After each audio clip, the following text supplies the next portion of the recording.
Welcome to the live stream. Glad you guys can tune in.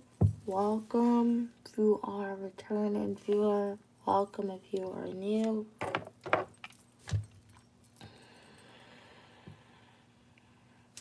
I'm gonna watch the lecture videos. Yesterday I read the chapter for chapter 6 for my elective class. So by the 27th, she wanted us to read chapter 1 through 6.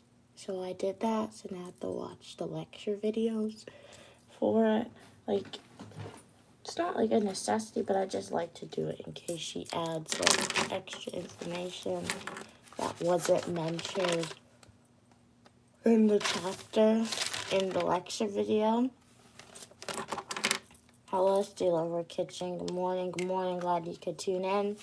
As I watch the video, I'm halfway through. I may transition into just reading the transcript because it's honestly faster to read the transcript because sometimes in the video she just talks a lot. But we'll start out with the lecture videos to see what she says. Chapter 6, Intellectual Property, is divided into 6 sections, covering an overview of intellectual property in the U.S., copyrights, patents, trade secrets, trademarks, and global issues. We begin with an overview. The learning outcomes include summarize intellectual property protections in the U.S., illustrate intellectual property in organizations, explore piracy and evaluate its impact on technology-related firms, identify countries with a high probability for piracy, evaluate the impact that piracy may have on an organization which owns technology intellectual property. This slide shows how we are faced with ethical dilemmas when we try to decide if we want to share files, consider downloading files, movies, songs, and whether our activities are legal or illegal. Sometimes it's simply not easy to tell, and we have to do the best we can to follow all laws while exhibiting professional ethics. The cartoon again illustrates how it's hard sometimes to determine how much is too much to copy. As it says, good artists copy. Copying with attribution is acceptable as long as it's for fair use, is licensed for reuse. Good morning. I see Pocahontas. Do you think I look like Pocahontas? Wow. Thank you. I feel like she was a Disney character. She was a real person, but her life was very tragic. But in the Disney movies, she's very cool. So thank you, Pixel. Welcome, Jamie. Welcome, everybody to the live. Uniquely Mia here, dual degree grad student studying public administration and criminal justice.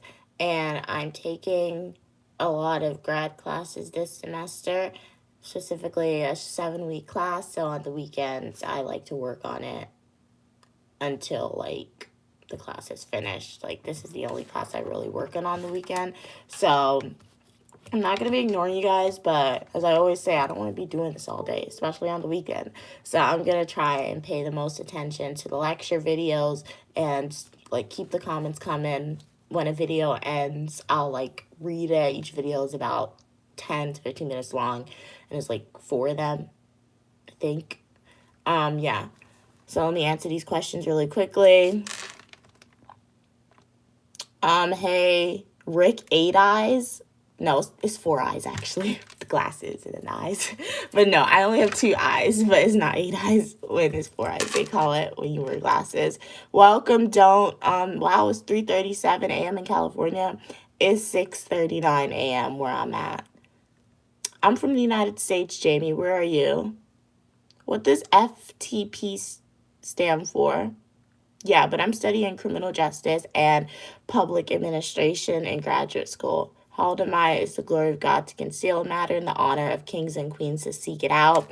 That essentially means I'm not just directly telling you guys my age. If you want to figure out my age, you got to subscribe to the channel and watch my previous YouTube live and YouTube videos. I'll give you a hint. Check out my Washington, D.C. videos. My age, a hint to it, may have been disclosed in that video.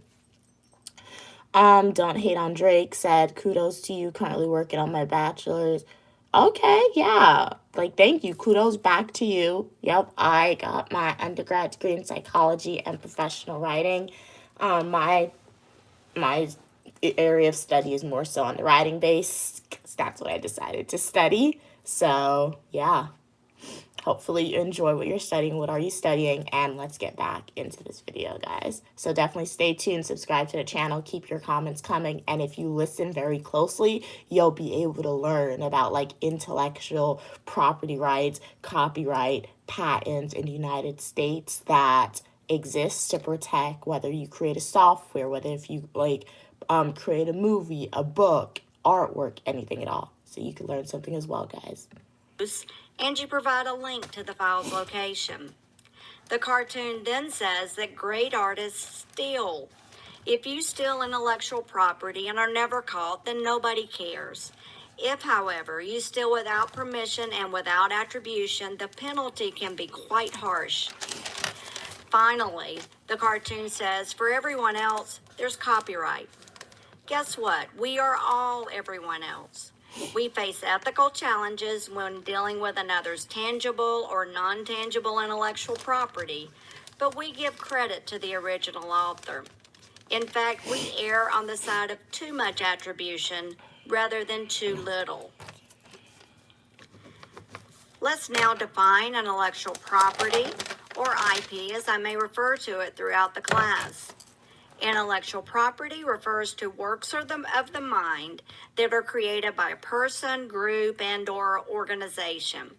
They are distinct from other products or services that already exist. IP is how ideas are expressed or information is put together. The ideas themselves cannot be protected. You cannot protect your idea for an office productivity suite like Microsoft Office, but they can protect how those ideas are expressed and put together. Then other companies such as Google and Apple are free to develop their own expressions of office productivity software.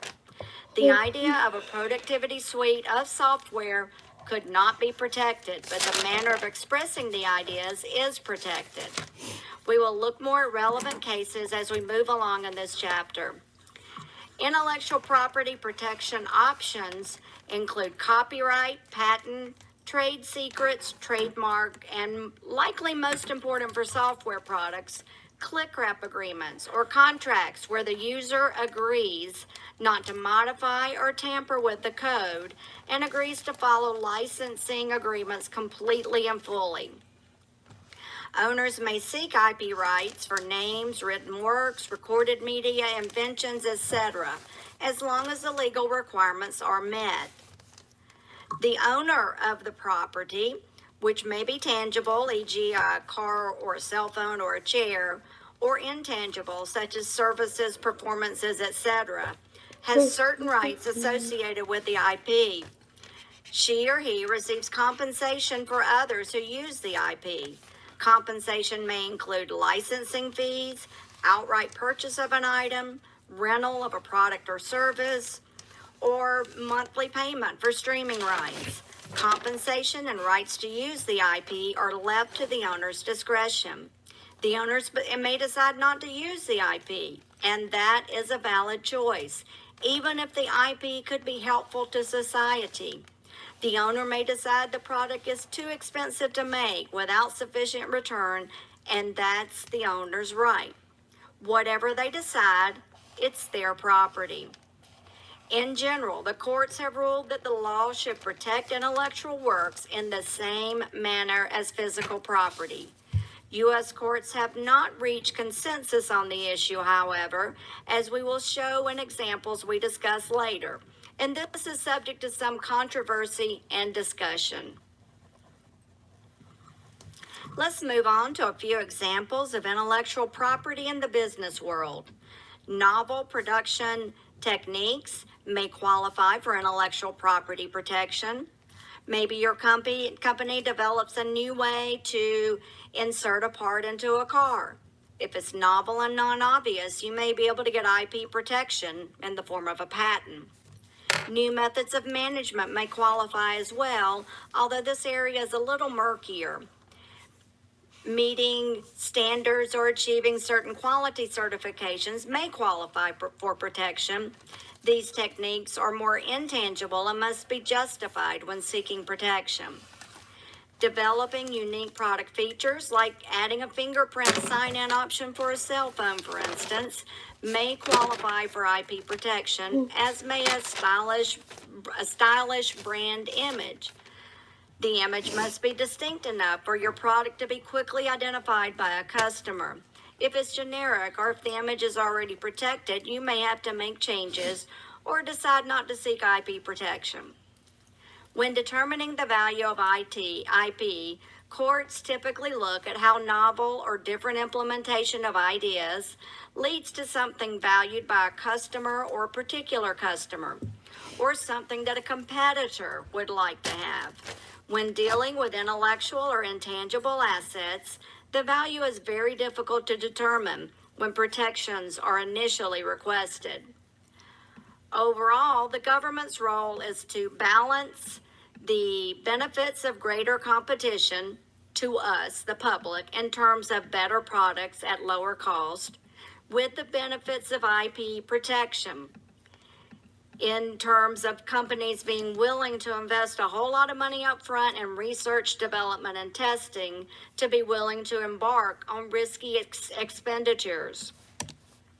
While Hatch-Waxman was passed to try to control the rising cost of prescription meds, the concept of achieving balance with IT laws is consistent across tangible and intangible IT in other disciplines, such as IT or technology.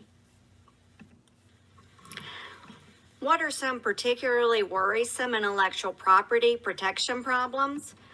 Thank you, Jamie. Glad that you think I look intelligent. So when you think of somebody who's smart, uniquely me, an image will pop up in your head. Good morning, Fern. Welcome to the live. Welcome to the live, everyone. If you just tuned in, as you heard, you're hearing a voice that's not my own. That is like my professor. She likes to upload lecture videos for us to watch. So I read the associated chapter. I finished it yesterday. So today I'm going to finish lecture videos. That way I won't have to read any more. I'm not even going to say that because I'm going to read ahead. But that way I can just focus on working on a study guide, because I feel like the study guide may have some of the exam questions on it.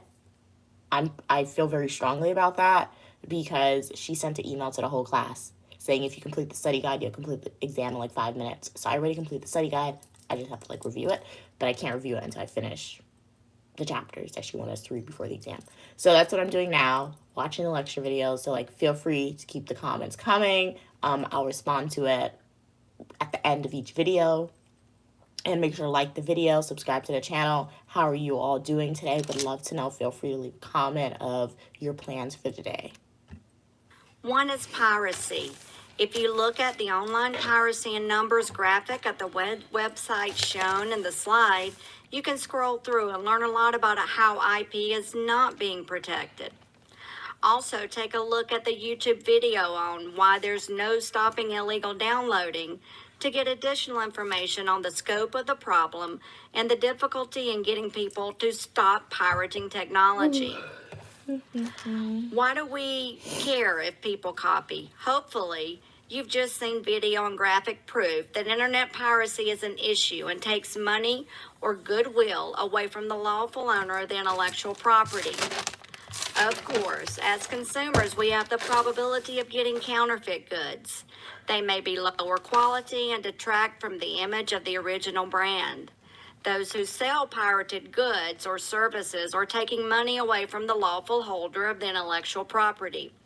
Even if it's a small amount, the owner is entitled to every bit of profit from the protected property. Take, for instance, when you buy a Gucci purse on the streets of New York City. It's $40 and sold by a sidewalk vendor. Should you buy it? Not if it's stolen. A real Gucci with a high likelihood of being stolen and not purchased. You also shouldn't buy it if you believe it's a counterfeit.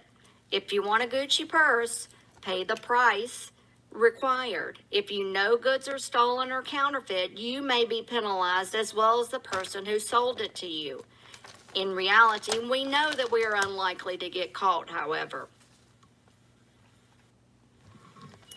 This graphic from 2012 shows the top estimated illegal downloaders around the world. The U.S. has the largest number of downloads at over 96 million, with over twice as many as the second country, the U.K., which has 43 million. Notice that many of the top illegal downloaders are in North America, Western Europe, and Australia. Part of that figure could be that countries listed have significantly greater access to the internet than developing countries. To summarize, intellectual property protections apply to how an idea is expressed, but not the idea itself.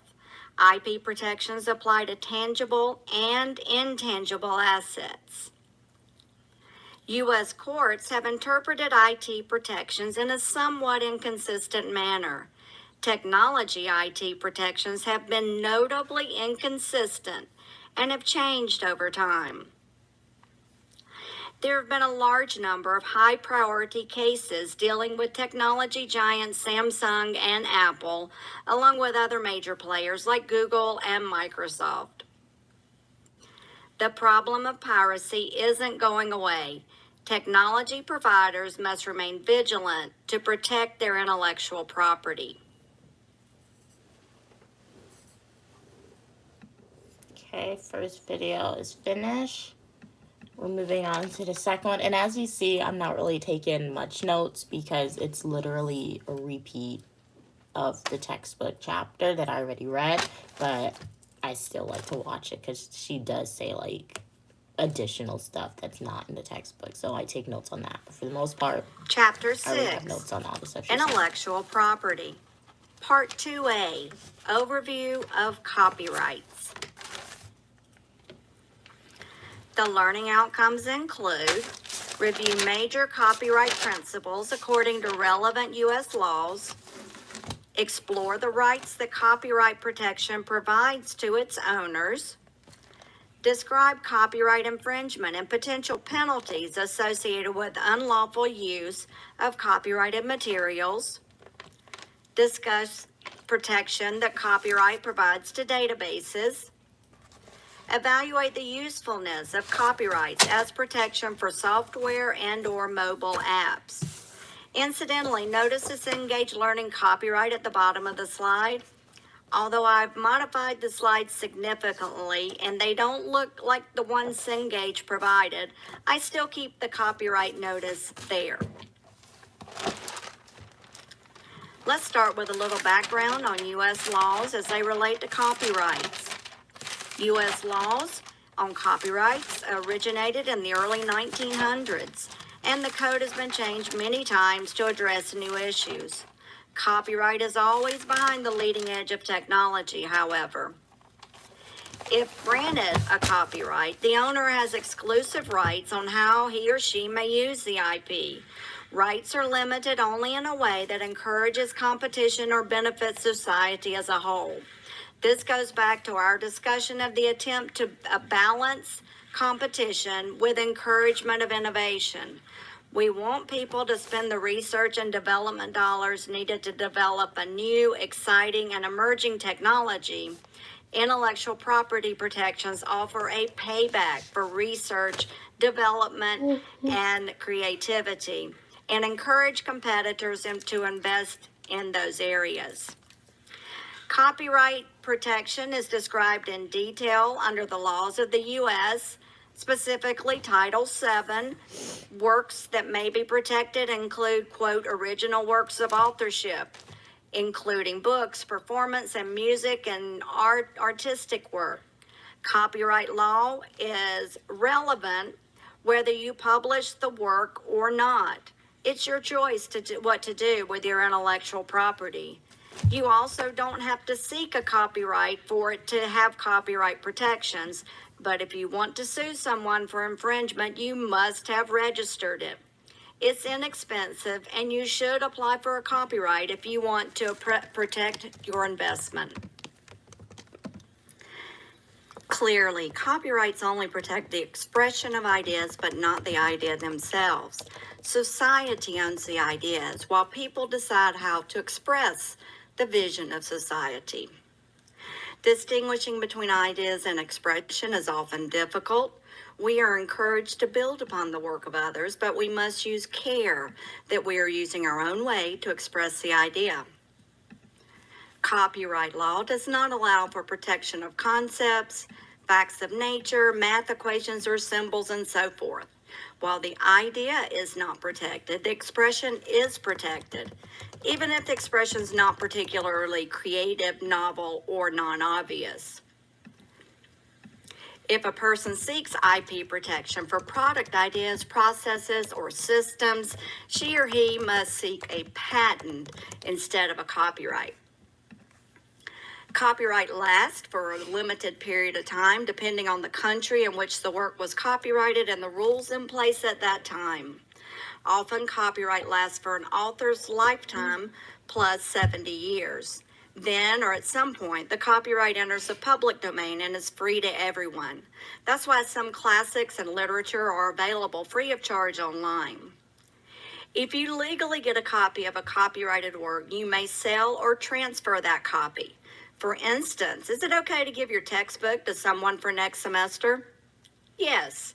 It's not okay for you to copy the book and give it to your friend and keeping the original textbook. Only the copyright holder has the ability to reproduce or make copies. Is it okay for you to sell your computer, including your copy of Microsoft Office? Maybe. You certainly can't keep a copy for yourself, but you must adhere to any license restrictions you agreed to when using the software. It's also acceptable to use a fair amount under certain circumstances. For instance, I can use a citation from a book for commentary and discussion. In education, if I put things behind a protected system for students to use, like D2L, I may use a publisher's material without infringing. Who determines if it's a fair use? If it goes to court, ultimately the reasonable judge and or the reasonable jury of your peers. Of course, the reasonable judge and jury may not be as reasonable as we are, and is never a judge of our peers. You can take a look at this video that looks at the idea, expression, distinction. In the past, the important and profitable aspect of having exclusive rights through copyright was the ability to reproduce. You reproduced your book and sold it to people. You reproduced the Office CDs and sold it to people. The internet has changed the way copyright holders view their rights. It's the right to reproduce and share with fees or royalties or payment online. It's cheaper, more efficient, and easier for all involved to share online. It also allows the copyright holder a bit more ability to control who may have a copy of a product and if their license is up to date. Copyright also gives the copyright holder the right to create derivative works, although it's not always easy to tell if it's derivative or a new way to express the same idea. Copyright holders also have the right to perform the work publicly through singing or dancing or acting in a play, to display publicly in any form deemed appropriate, and to perform the work digitally, for instance on YouTube or by recording the song and or music. What about databases? For instance, what if you collected every name of every person in Cobb County and then put it in an online directory for everyone to use? Are the individual pieces of data, name, phone number, etc., protected? In U.S. copyright law, generally no, unless the selection and arrangement is sufficiently creative. Alphabetizing by last name, for instance, would not be creative. Even though gathering the names was a tedious, time-consuming task, the data is not protected. Instead, copyright owners may have to rely on trade secret laws and ClickRep licenses, where you click I agree without reading. You know you do it, and so do I. The EU does provide more protection for databases. If you do business there and want to know what is protected, you should get a lawyer who is experienced in the country where you plan to do business. Translating the database analogy to a website, a list of links is like a list of names in a printed phone book. However, say you want to read everything I've ever published because you just like my work. Then you rank the top 5 publications of mine and put links to them online. Since you creatively arrange the items in a top 5 list, it's likely that you may be able to apply for copyright protection. If, however, you wanted to list every article and proceeding and edited textbook and working paper I've ever published, and you put them in chronological order, then you're likely to have no protection. Again, the sweat of the brow that the gathering of information requires is not relevant to the decision of whether or not to grant copyright protection. For instance, a few years ago, David Brooks developed a website about Vincent van Gogh, his favorite artist. David collected every possible known work and put them online. Well, a website in the Netherlands duplicated almost the entire website. David had to try to defend his website based on the creative selection and arrangement of the items. This is a difficult argument to win. Ultimately, the Netherlands website was taken down. If a settlement was reached, it was not made public. Moral of the story is, make sure your intellectual property is a creative arrangement of ideas if you go the database or website route to disseminate information. Now we know about copyrights. When is there potential for the use of copyright as a suitable way to protect my intellectual property? Copyright is a viable option to protect software and mobile apps. It's cheaper to obtain than other IP protections, and it provides longer protection, often life plus 70 years for the author. However, copyright only protects expression of an idea. Patents, on the other hand, may protect entire systems. And while copyright only protects against direct copying and does not protect against independent creation, patents do. We will discuss patents later in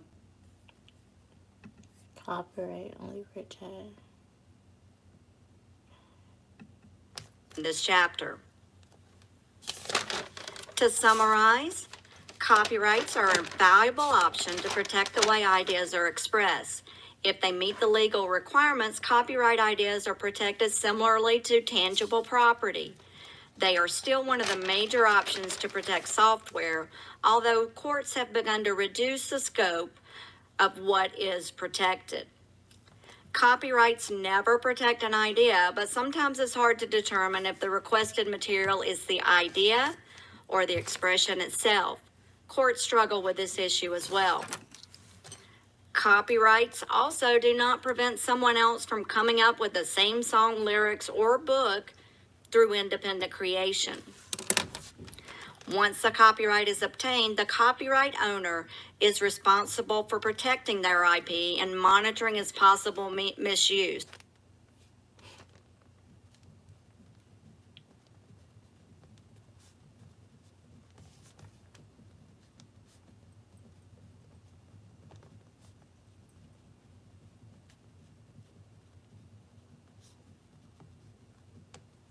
During the video, she was talking about like copyright and patents. So there's a shoe brand, UGG. So like UGGs that exist in America, they have that. And then they said there's UGG since 1974. They're saying the UGG since 1974 is older, but the UGGs that are in America is the newer brand, and they literally make the exact same shoes.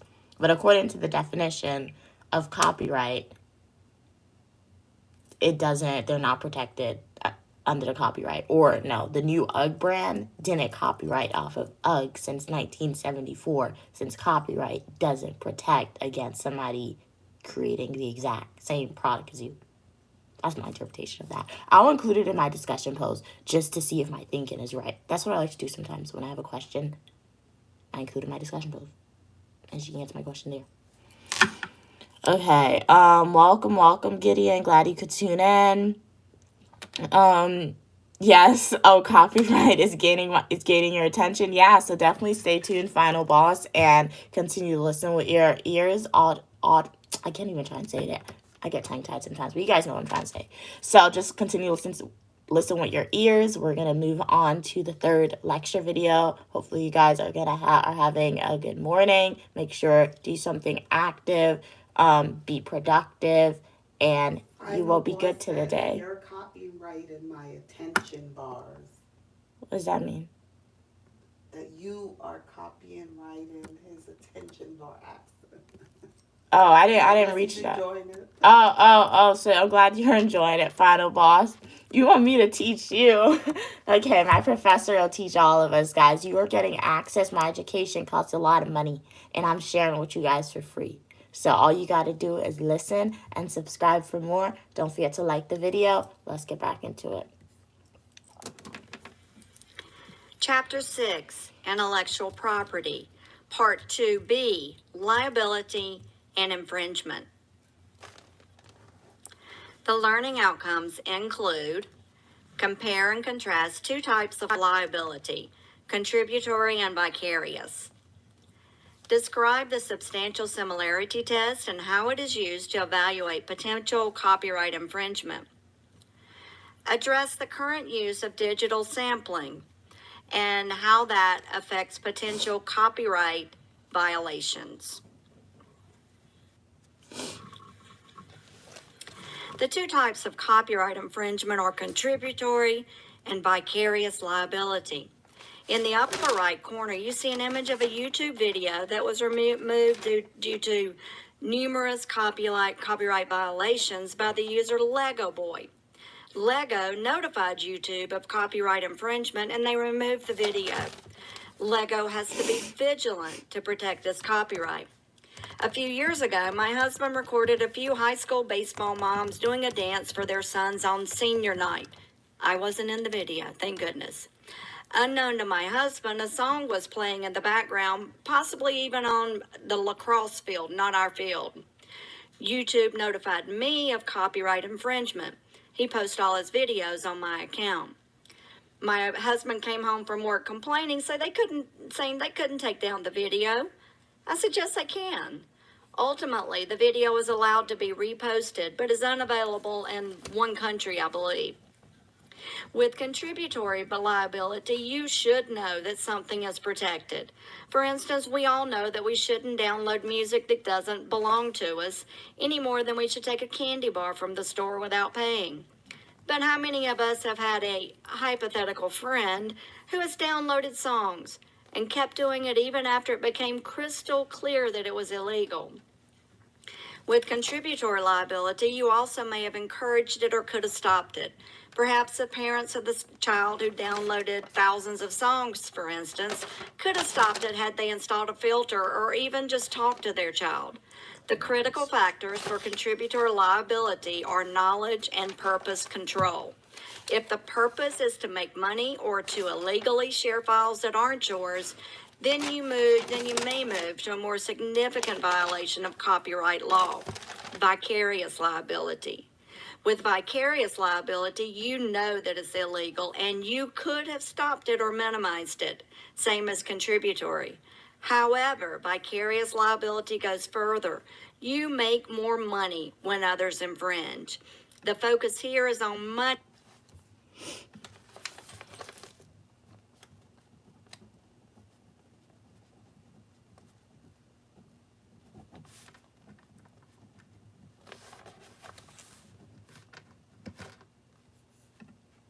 And control.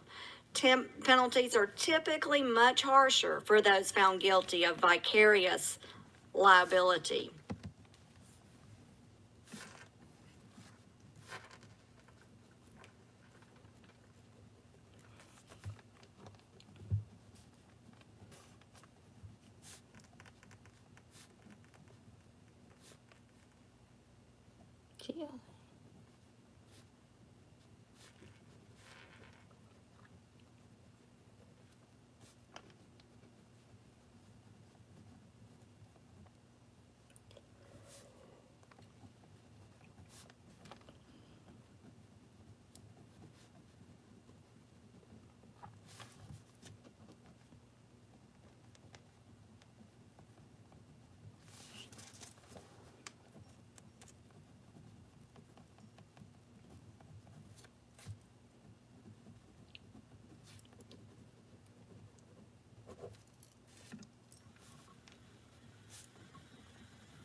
Here's one way to look at copyright infringement by overlaying it with plagiarism. First, you see the graph that includes moral and legal groups. With plagiarism, you're likely going against your own morals. Who amongst us wants to cheat, even when we know it's not the right thing to do? Particularly for graduate students, I believe most are accidental plagiarists. The penalty is typically the same, but it's a lesser offense. If, however, you take a significant portion without permission or attribution, you have moved to copyright infringement. Looking at the second representation of plagiarism, the author compares it in ethical and legal ways. If you don't cite or give proper credit to the original author, if you copy or buy a paper to submit as your own, or if you use someone else's ideas and present as your own, you are likely behaving in an unethical manner. Don't do that. It's not You that move to hard write copyright paper, guys. infringement and could face civil and/or criminal charges if you reuse a work without permission, incorrectly trying to claim fair use for educational, satire or news reporting use, or don't obtain a license for a copyrighted product that requires them. That's copyright infringement and is illegal as well as unethical, and likely immoral as well. These two drawings do a great job of presenting a complex concept and relating it to something we're all familiar with in a clear and concise manner. When someone accuses another of copyright infringement, the substantial similarity standard is often called into play. The copyright holder needs proof that the person copied the work in an illegal or improper manner.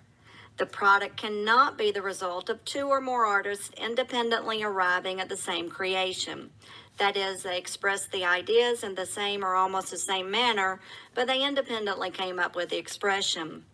Copyright also does not protect against independent creation of the same or very similar manner of expressing ideas. When considering whether copyright infringement has taken place, the authors or their legal teams try to evaluate if the person they believe infringed had access to the work in question prior to creating their own work. If the person had access plus a substantially similar expression of ideas, the courts consider the product or service to be copied, and the copyright protections have been violated. For instance, if you come up with a first-person shooter game that looks remarkably similar to Call of Duty 4, and your little brother played Call of Duty 4, and you likely saw it, then you can't claim you didn't have access. The only thing left is determining if it's substantially similar. Let's travel back in time a bit and look at how computers developed and a famous case that was litigated between Microsoft and Apple. A couple of key things to notice in this timeline. In 1983, Apple introduced a graphical user interface. Look at this You could use computer. This computer pictures of looks common weird. business icons like the file folder, trash can, Look and at printer that. to choose What what is you wanted that? the computer to do. Wow. You also had a pointing device called a mouse that you could use to click on your choice. Do you see that? If you look at the second arrow, you will see that Microsoft Windows didn't come out until... You use that? That thing is huge. Welcome back, Holy Mindset TV. Yeah. That was how the computer was. Show them, ask your subscribers who do they know this. Oh, you can only imagine the money you're saving from me sharing my education with you. Well, I share more. If you want to learn about criminal justice, public administration, check out my YouTube videos about it because I made like full-length, long-form videos. To find it, go to my YouTube homepage, click playlist, and watch the videos in the education section. And you can save some money and learn about grad school studies about public administration and criminal justice. So remember, playlist, education, and check out those videos, Gideon. Don't forget to subscribe for more. So did anyone use this computer, like these type of computers? My mom said she used it. That's too big. I can't imagine using it. You can't even walk outside with it. You got to do all your work in the house. There was no laptop back then. 1992, almost 10 years later. Let's take a closer look. Here's a late Oh yeah, welcome 1980 back, Holy Mindset TV. I did miss you. Glad you can tune in. Welcome everybody to the live stream. Uniquely Mia here. We are watching some lecture videos. So remember, listen with your ears. Gideon already said I'm saving them money, so they're benefiting from the live. Hopefully you are benefited as well and learning something about information, technology, law, and legal ethics in IT, guys. dual drive Do you feel like PC. you used them as In a the kid? picture, the Elementary computer school? is using two 5 Yeah, I mean, yeah, I've never used one. I've never even seen one in person, I don't think. 1/4 inch drives, although later models had a 3.5 inch with more storage capacity and greater durability. That's huge. The next Look picture at shows the this. graphical user interface that accompanied the PC running MS-DOS. Do any of you remember this? Do you guys remember this? In contrast, here's a picture of a Macintosh 1 from about 1980. Look at this MacBook. This was a MacBook. That was a MacBook, guys. Wow. Wait, Mac existed in 1984? That was a MacBook computer. Wow. And a picture of the graphical user interface that accompanied it. They called it Macintosh. They didn't call it Mac back then? Oh. Well, that was a Macintosh 1 computer, guys. That was the first one. Now they got the Pro. I got the Pro. So we did come a long way, Holy Mindset TV, with the computer. I remember first seeing the Windows used by Macintosh and being amazed. However, Apple computers were significantly more expensive than PCs. Oh, that's old school computer. And thus didn't make large gains in business and home use. Here's the graphical user interface that Microsoft released in the 1990s. Although it's in color, it's awfully similar to the Apple interface. Let's take a look. The graphical user interface on the left was in black and white, and Microsoft 6 to 10 years later used color. Do they look very similar to each other besides that? I'll let you be the judge. Having been there when both products came out, there's no doubt to me that Microsoft had inspiration from Apple and were building on the shoulders of giants. Apple said they copied us and took them to court. Color's better though. Apple said that Windows was similar to the GUI in Lisa and Macintosh. Apple had registered its graphical user interface for copyright as an audiovisual work. However, upon review, the court ruled that many aspects of Apple's graphical user interface were not eligible for copyright protection. The court said that using Windows to show images was not new or novel or non-obvious. People looked out their windows all the time and could see similar objects. The windows did make it easier for users to interact with the items, but that was ruled to be the idea and not the expression of the idea. Yes, they both used the trash can and a file folder and such, but there was nothing new about that. You clicked on the printer when you wanted to send something there. Or you powered on the Xerox to get, just like you powered on the Xerox to get a copy made. The menus did save space and made it convenient for users, as did allow them to open and close objects in a consistent manner. But neither of those ideas was protectable. Ultimately, the courts decided that they had to first remove the ideas not eligible for copyright protection. Then they found that so little of the graphical user interface was protected by copyright that there was little left to compare. For the small amount left, the items would need to be directly copied for infringement to have occurred. Thus, Apple lost the case. I urge you to follow the excellent timeline representation on YouTube. It compares Apple and Microsoft side by side for 30 or more years. It's well worth an investment of less than 10 minutes of your time. If you recall, copyright owners have all rights to derivative images. Cleanflix Media attempted to take out the bad language in movies and make it suitable for families. However, they stored a copy of the edited movies on a server for customers to view. In the mind of copyright holders, that was an unapproved derivative work, and Cleanflix couldn't do it without permission. While the Family Movies Act of 2005 makes it legal to use filtering technologies for just this purpose, it does not allow you to keep permanent edited copies of the movie. That act isn't really relevant to the class, so I'll just write it down. Sometimes I find my old notebooks.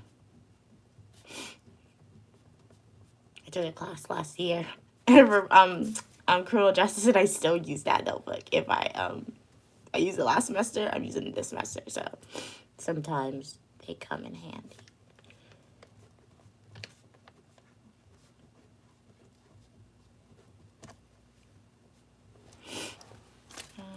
Good morning, good morning, good morning, King. Have a blessed Sunday as well.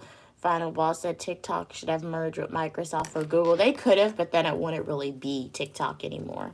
I think the whole purpose of it is not to censor or change the algorithm. And if an American owns it, the algorithm won't be the algorithm. It won't be TikTok, essentially. So that's why I think they didn't do that. Jamie said, give me a hint. How old are you? My hint is to check out some of my full-length traditional YouTube videos, specifically my Washington, D.C. birthday adventure. My mom took me for my birthday. If you pay attention, a hint is in there, guys. So that's my hint to you, Jamie. Okay, I'm writing down this. The Final Movies Act of 2005, it essentially legalizes the sale of filtering technologies, but does not protect the practice of making permanent edited copies, guys.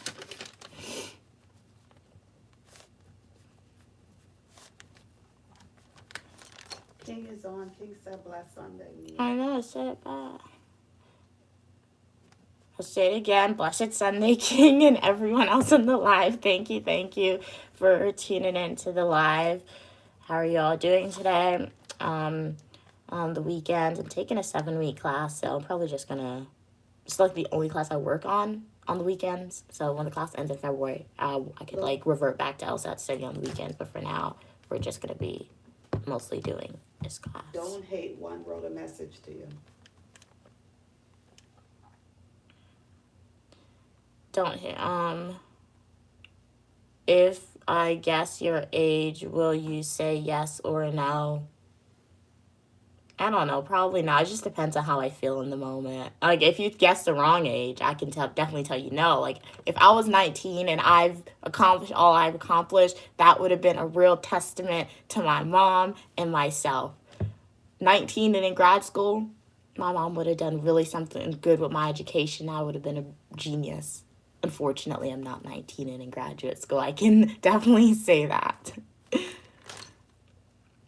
But, like, if you guess my age, I mean, the answers are there. So, sometimes I'll tell you. Sometimes I probably won't. It honestly just depends on how I feel at the moment. Tell Jamie the best things in life, you have to work for it. So tell him watching your video, he or she's gonna be more satisfied. You heard my mom. Discovering it. You heard her, guys. That's what she said. I forgot what she said, honestly. So I hope you heard her. How the director, producer, writer, actors, etc. want their work to be portrayed.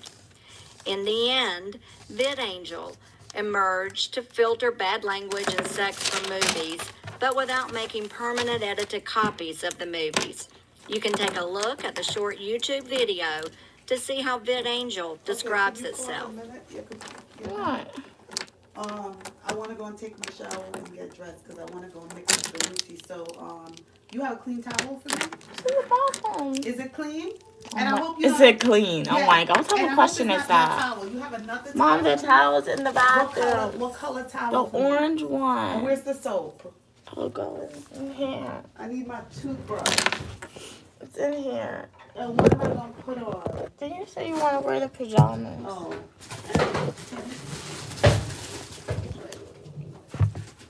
And where's my need underwear.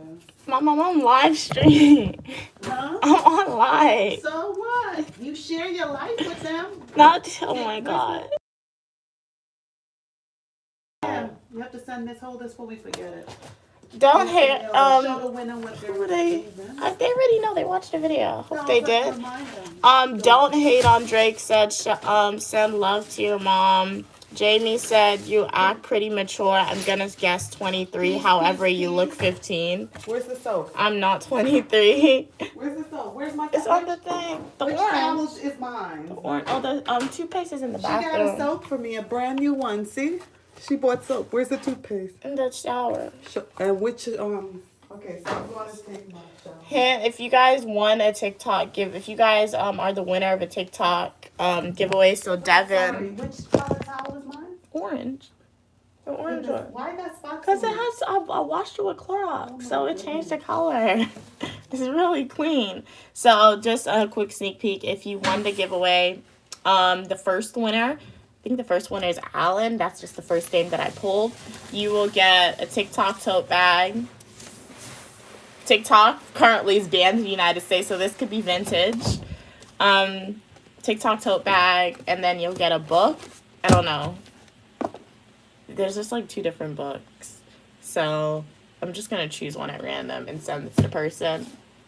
So you get a book and a TikTok tote bag, the first winner, and then the second winner is gonna get a book, and then year on 2024 TikTok, I might write like, I don't know, a note or something thanking you guys for your continued support, maybe get a card or something if I remember, and you guys will get that for me. So congratulations. There will be more giveaway in the future. Like, obviously my channel is not about reading. It's not mainly reading based, but like I love reading.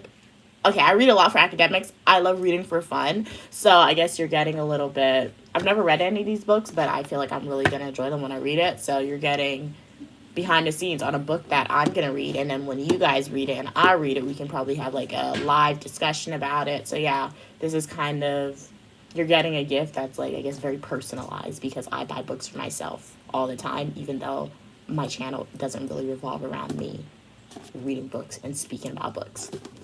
So I really hope you like it. And in the future, there'll be more giveaways. The giveaways are just going to get better. I hope that's the goal of them because this is my first giveaway that I'm doing or that I did. The winner's already chosen. So the first one's never the best, but at least it's something. So stay tuned, guys, and make sure you're subscribed and your post notifications are on. So like you can be notified of when more giveaways happen in the future. Yup, always happy when mom is around. That's my roommate. No, that was my mom, final boss. She came to visit me for the weekend. So yeah, when she visits, if it's just her, we can just stay in my room. It's easier than going to Who the can house. forget the absolutely iconic image of Barack Obama's Hope poster? The poster was created in a day by a street artist, Shepard Fairey. It was used in 2008 and in 2009 and ultimately made it to the Smithsonian. However, several groups came out and said that the photo was theirs. You can see the 6 photos that purported to be the basis for the Hope poster. In the last sequence of pictures, you see the AP photo by Manny Garcia from 2006 on the left with a close. Gotta get up. Yes, I gotta washcloth. 1 second. I gotta make up my bed. She gonna make fun of my washcloths. I use my washcloth to clean my nails when I have nail polish, but they're clean because I wash it with Clorox and soap.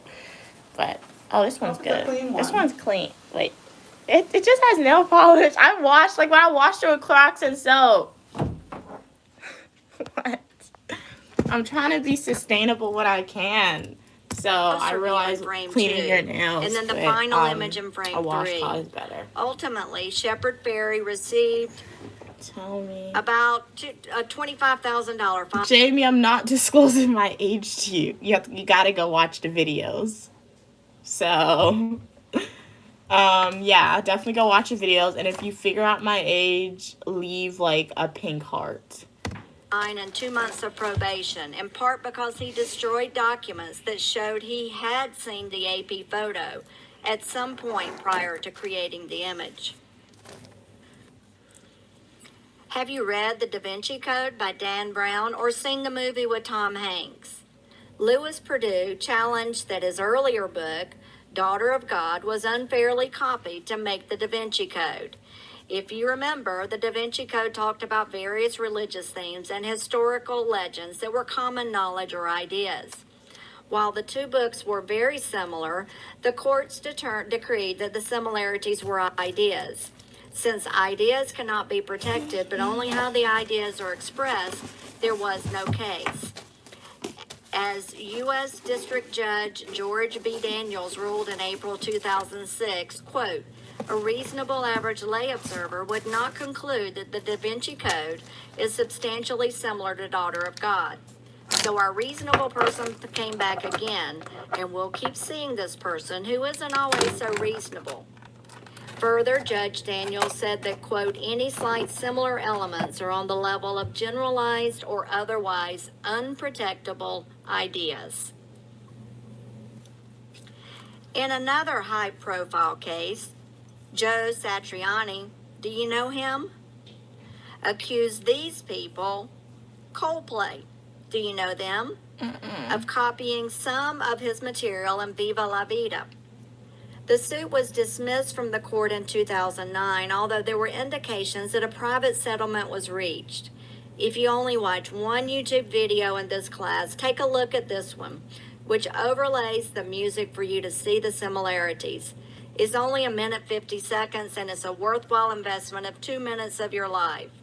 Was there substantial similarity? Access plus copying? I'll let you decide. Enjoy. To summarize, we looked at how copyrights have taken to the courts to try to settle disputes with the movement toward digital technology. Laws and regulations haven't kept up with advancements, so it's hard for judges to make interpretations. In addition, although hindsight is 20/20, oftentimes an idea that seems commonplace now was so different at the time it was introduced, like Macintosh's use of Windows and a mouse. We discussed several types of infringement and some of the penalties that may be imposed.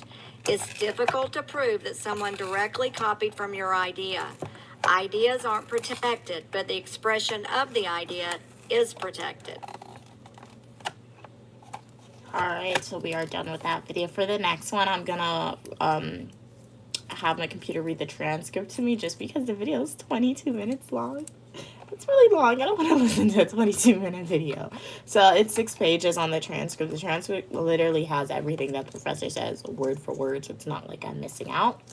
So make sure to like the video. Welcome to the live stream. If you just tuned in, how are you doing today? If you've been on for a while, we'd love to know how are things going for you. Do you have any fun plans for the day? And let's get back into it. Divided into 6 sections, covering intellectual property overview, copyrights, patents, trade secrets, trademarks, and global issues.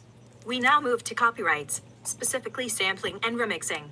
The learning outcomes include: address the impact of digital sampling and digital media on copyright protections, compare and contrast digital remixing, audio remixing, and visual remixing. Explore the relevance of copyrights to parodies and satires. Examine how providers are responsible for the publication of potentially infringing information on their websites. In response to rapid technology advances in the 1980s and 1990s, several laws were passed. One of those is the Audio Home Recording Act, AHRA, passed in 1992, which allowed corporations to begin to sell digital recording devices without fear of being sued for copyright infringement. Under AHRA, sellers of digital audio equipment pay a royalty fee to the Copyright Office. Then they cannot be sued for copyright infringement. Further, corporations may not sue individuals who make copies of their digital or analog content, but only for non-commercial use. For instance, you're allowed to make a backup copy of a DVD or software that you own. There are legitimate, non-infringing reasons to make a backup copy, in case something happens to your original. It's destroyed by fire or water or other accidents, or it's damaged in some other way. Then you can rely on the backup that you made. However, a shortcoming of the act is that it only applies to devices with primary uses to copy sounds and music. The law explicitly excludes computers and computer users. In Napster's heyday, the Recording Industry Association of America (RIAA) which holds numerous copyrights for music and songs, decided to sue those with deep pockets, going after manufacturers under AHRA, alleging they were infringing. The courts quickly ruled that the AHRA did not apply because the infringing music was copied from a computer hard drive, which was not the subject of AHRA. In all fairness, in 1992, lawmakers did not have the foresight to know how the internet was going to cause a massive paradigm shift. The courts also ruled that space shifting was allowed, where you watch a recorded show at a different place than where it was originally recorded. So you recorded it at home and took it with you to watch on a business trip. Although the courts ruled that organizations providing the equipment to allow recording could not be held liable for infringement, the courts stated that individuals could be sued because they were not covered under AHRA. Although RIAA aggressively pursued individual offenders, they received very bad publicity and stopped for all but the most egregious of violators. They enlisted the help of colleges, who began to limit student bandwidth and downloading to reduce potential university liability for contributory infringement. Many colleges, in fact, turned over to RIAA the names of students who had downloaded copyrighted material. Ultimately, the digital music industry underwent a significant paradigm shift, offering customers the opportunity to license a copy of a single song for around $1. From individual perspectives, it was almost as cheap and definitely legal to simply purchase a song, rather than attempting to do something illegal. Had RIAA been aware of the shift, they could have pursued digital sales prior to losing the market to iTunes, Walmart, and Amazon. In fact, record sales declined as the RIAA continued to go after individuals and sought to block the ability of consumers to choose the music they purchased. Rather than shell out $15.20 for a new album with 15 songs, some of which were of no interest to the consumer, Napster, and later, digital licensing of individual songs, presented the consumer with an option that they wanted at a fraction of the cost. And they no longer had to carry around CDs. They could access music online, easily and securely. More recently, a remixing culture has emerged. People have access to all sorts of genres of music, from whatever time period they choose. In the past, you were limited to listening to whatever the local radio stations played. Consumers now had options, and they wanted to remix songs or melodies in new and inventive manners. With digital remixing, artists manipulate pre-recorded sounds to achieve a different goal, presented to an entirely different demographic group. While imaging refers to visual arts, sampling refers to a translation of analog to digital formats. With the new remix culture, millennials have begun to question the established schools of thought. If everyone is getting stuff for free online, is everyone guilty of infringement? Or should we change the rules to match consumer behavior and expectations? It's so easy to copy and transform music and books and movies, and people become immune to the negative consequences. It's almost like speeding down the highway. If everyone is doing it, it's at least socially acceptable, and perhaps the laws should be changed. That's the way that iTunes and others saw the future of music and other digital media, and they responded in a manner that blended consumer expectations with the need to compensate the copyright holder for their efforts. Audio remixing has resulted in several high-profile disputes between artists. With audio remixing, artists sometimes mix melodies from one song with vocal from another for a creative transformation of the original music. They believe that sampling a fair amount is acceptable. The question becomes, what is a fair amount? If we go back and ask our very busy, reasonable person, they would probably say they're not sure how much is fair, but they'd be able to tell when they see it. If the words or music are altered enough, it's probably okay. If it's a parody, it's almost always okay, with or without permission. Currently, the courts are working to establish precedents in this area, but the courts are slow, and laws are outdated. Visual remixing has also emerged as an area that isn't completely addressed in the law. Visual remixing has always been completed to remove flaws from models in magazines and such. But it's never been so easy to Photoshop a picture online as it is now. With Photoshopping, people take a picture of a famous, or not so famous, person and then manipulate it and distribute it only. This type of remixing may violate the rights of the photographer to make derivative works. As we will examine in a few examples, our very busy, reasonable person has to determine if important and recognizable elements have been used in the derivative works.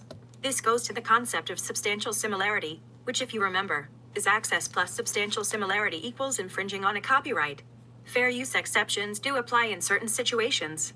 If it's for education use or editorial comment, or if you get permission to use it, then you should not be infringing. If you do a parody or a satire, you always have a fair use of the product.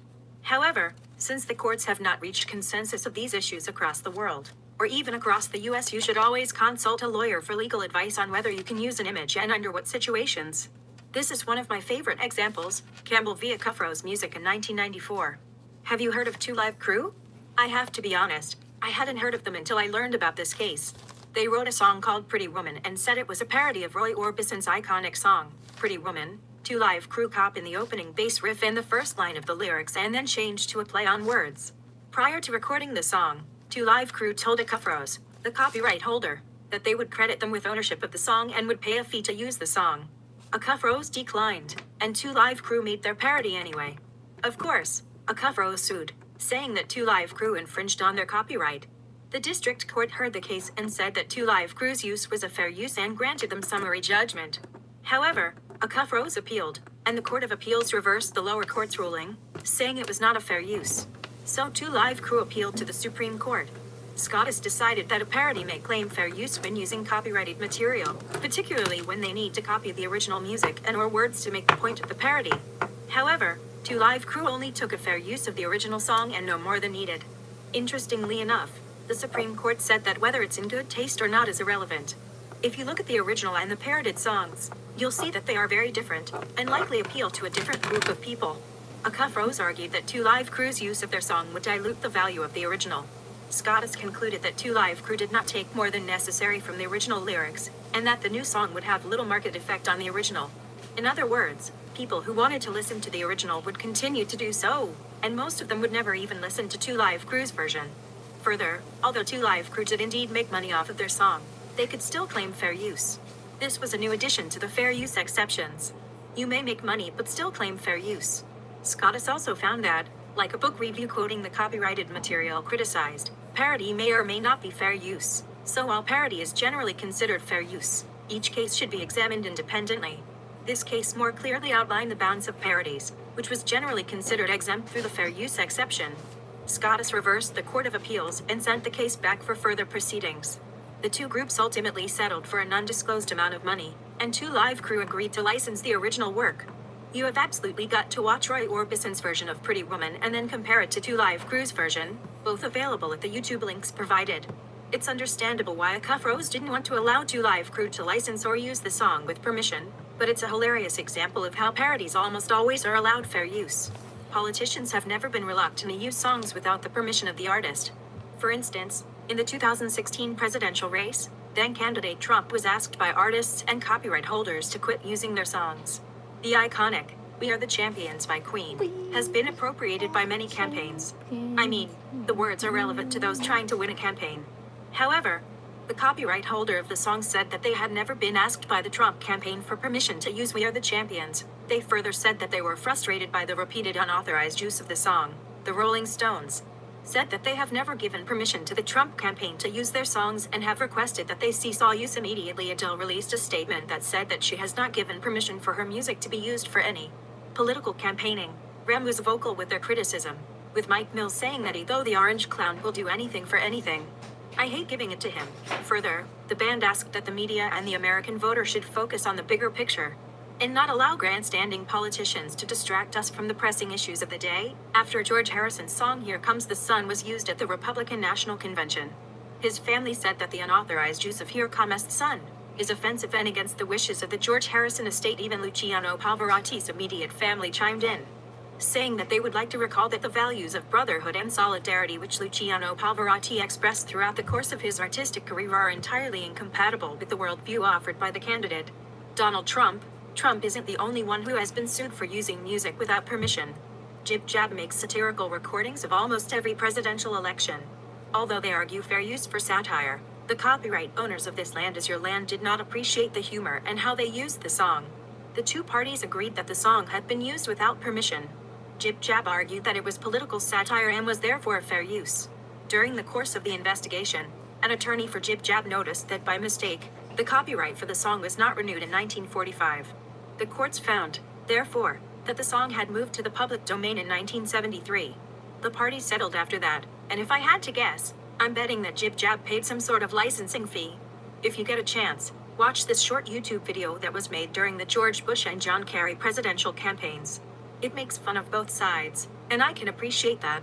We all know that videos on YouTube often use potentially infringing copyrights.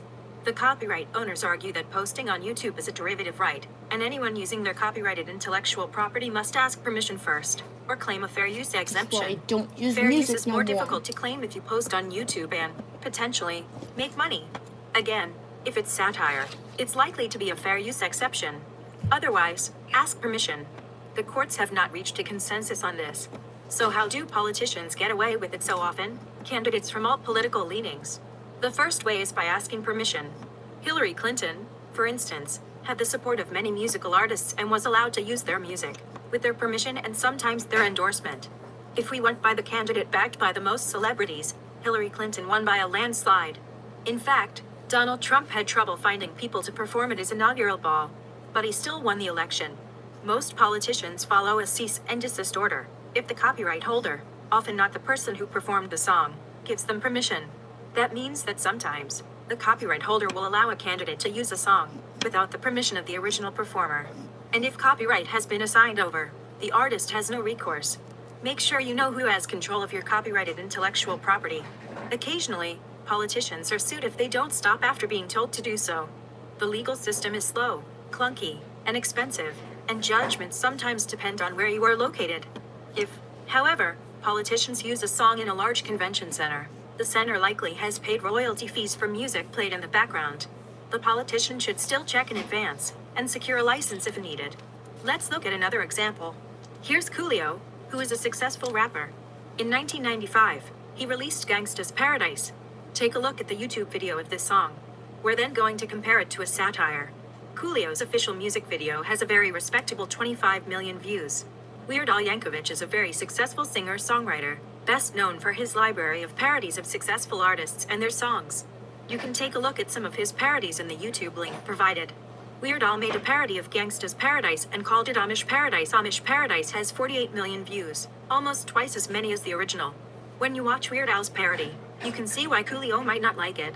For a little perspective, Weird Al asked Coolio for permission to use his song. Coolio said no. He also realized that even without permission, he couldn't stop Weird Al from making a parody.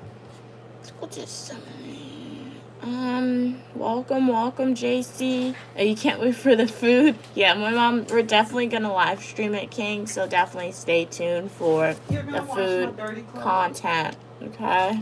Will you wash my dirty clothes? Oh, Who's this cute person? What? Look, oh my gosh, she's so beautiful. this is my mom when she was younger. Does it look like her? You see, back then I couldn't afford to get the actual photo, so I just got the sample, and that's the only pictures that I have. That's when I was in high school. You have more. What are you talking about? They're all samples. You have that big one What big one? in the house with the pink background and your curly hair. You know what you're talking about, girl. You took a To nap, summarize, copyright What? owners continue to Oh, battle it's up those who there. use their intellectual property through lawsuits and court cases. It's become even more difficult to determine derivative works with the advent of digital media. Parodies and satires are, almost, always fair use, with or without permission, with or without good taste. The courts have established only a few limitations to using copyrights for satire or parody. For people to know that you're poking fun at something else, they have to know what you're making fun of. Education and news commentary are almost always fair use. As long as you take only what is necessary to make your point, nobody will let you know when others are violating your intellectual property rights. Owners of IP rights must be vigilant to protect their copyrights. There are penalties to companies and/or individuals for those who infringe. Court cases, however, as cumbersome, expensive, and slow to resolve issues. Many suits are settled out of court for undisclosed amounts.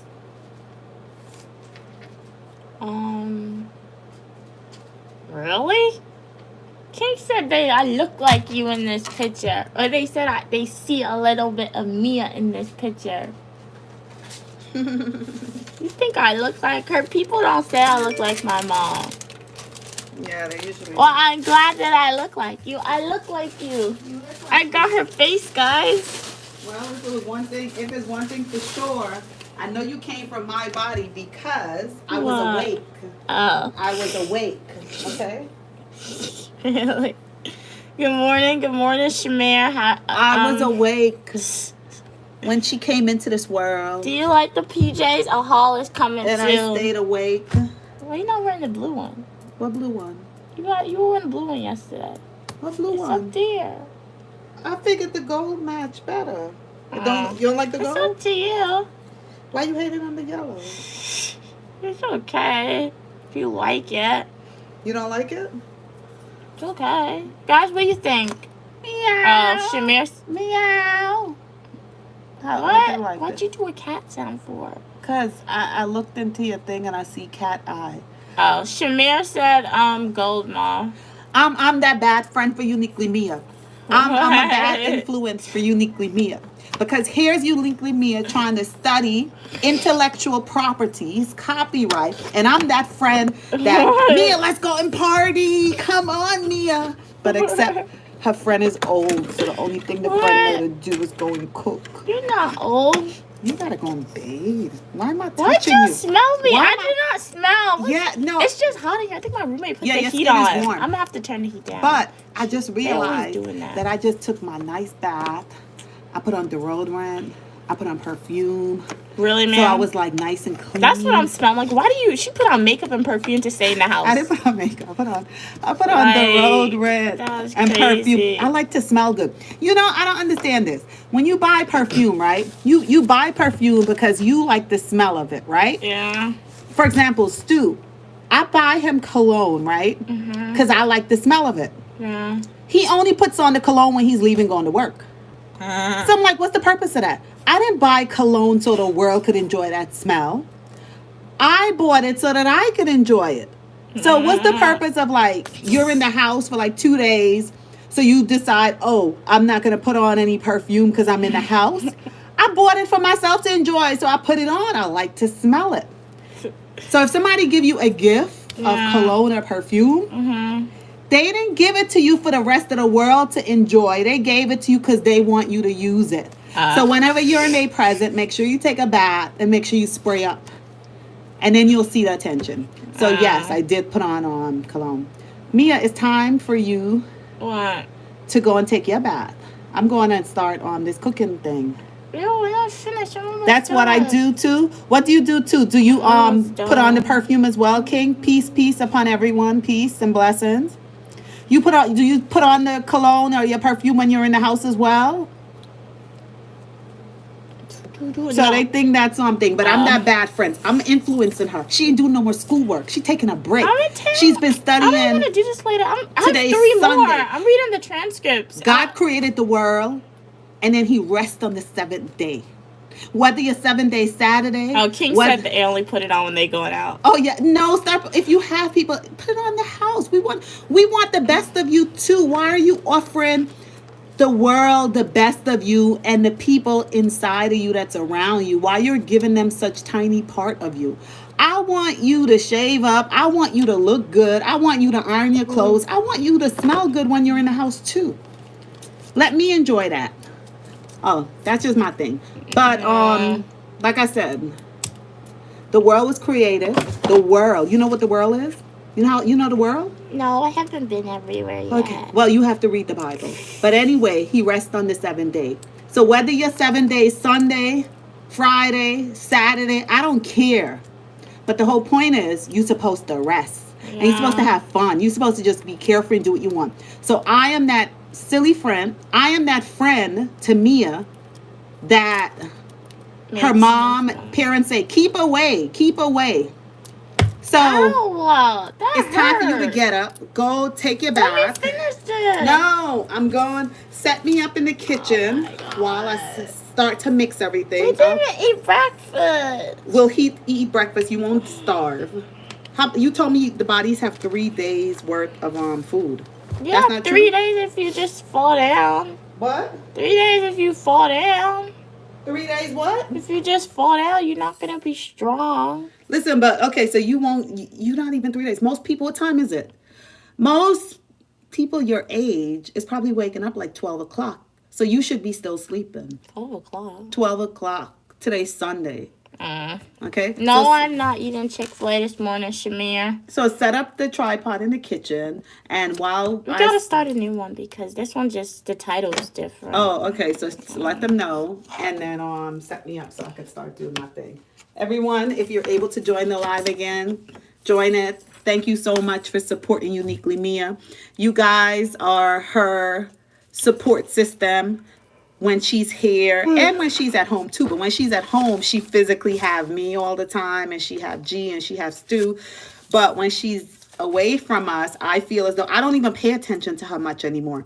I don't even speak to her as often. Remember, you used to call me like 10 times a day? I do call you still. You call me, you know, you let me know, hey, I'm up and blah, blah. But during the day, you don't really reach out for me as much because you guys have been supporting her and satisfying something within her. So thank you so much for the positive energy that you give to her and for the kind words. And thank you for the support system. We're all excited for her to graduate because everyone is invited. Everyone will be invited to her graduation so we can celebrate. Okay. So the gift thing, let me go and do. It's not soup. It was cornmeal porridge. But yeah, we do have more LT. We're going to eat that for breakfast. So I'm going to end the live stream here. But I'm literally going to start another one probably less than 5 minutes. So that's going to be like the cooking marathon version of it. So thank you so much for everyone who tuned into this live stream. Hopefully you enjoyed it. As always, we enjoy going live for you guys. Make sure to like the video, hit that subscribe button, and I'll see you soon in my next YouTube live video or the comment section of my full-length traditional YouTube video. Bye, guys. Have a great rest of your day. Thank you so much for watching. Don't forget to subscribe if you haven't already. Bye.